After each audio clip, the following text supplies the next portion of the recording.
In a developed Mumbai 2030, both the rich and the poor should use public transportation. ह्या लक्ष्यापर्यंत पोहोचण्यासाठी आपल्याकडे अनेक public ट्रान्सपोर्टचे options असले पाहिजे जे सर्वांची गरज पूर्ण करतील। मुंबई लोकल जी आपल्या शहराची लाईफलाईन आहे ती पहिल्यापासून अधिक AC कोचेसचे स्वागत करायला सज्ज झाली आहे। 2030 पर्यंत मुंबई मेट्रोच्या सर्व लाईन्स मिळून 1 कोटीपेक्षा जास्त प्रवाशांना घेऊन जातील।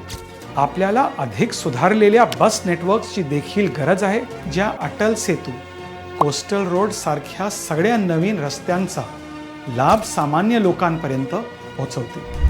As your former Union Shipping Minister, I have championed the cause of utilizing Mumbai's unique waterways. आता कल्पना करा अशी मुंबई जिथे तुम्ही एक टोकावरून दुसऱ्या टोकाला स्पीड बोटचा किंवा फेरीचा वापर करून जाऊ शकता। ह्या विषयावर तुमचं मत काय आहे मला नक्कीच सांगा। मुंबईत मॅक्सिमम कनेक्टिव्हिटी मिळवण्यासाठी काय करण्याची गरज आहे? शिवसेनेचा खासदार म्हणून मला मुख्यमंत्री एकनाथ शिंदेजी आणि केंद्र सरकारपर्यंत तुमचा आवाज पोहोचवायचा आहे।